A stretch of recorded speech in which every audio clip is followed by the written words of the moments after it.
Social media mandinoswera ndichiona kuti nyaya dzacho dziri kufamba sei. Mune manenji vazukuru handiti munotori nemabiribobi chero munovaza vanonzi mabiribobi pakaipa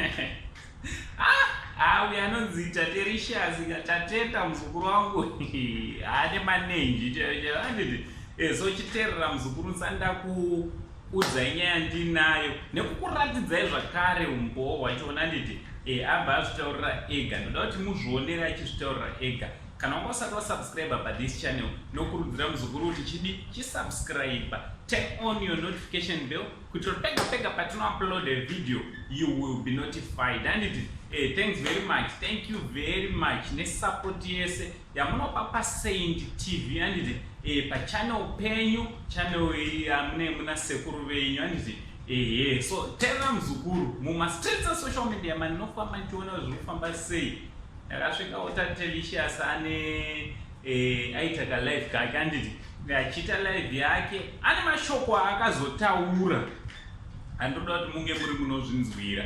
Tatelicious ari kuti iye ane crush naMambo Dhuterere.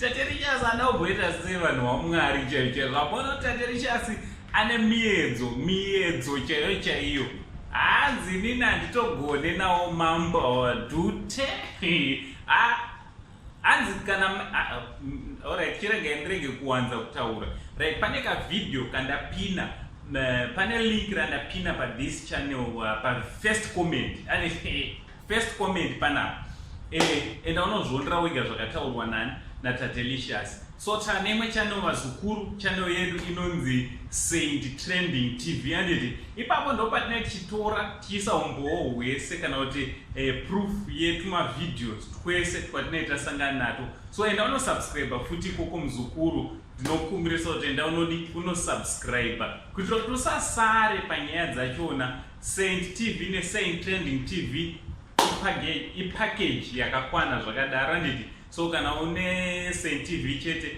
chisubscribe futi kuSaint Trending handiti. Na Uncle Saint, the only Zimbabwean uncle panapa pane zvinopisa tichibva tati much love.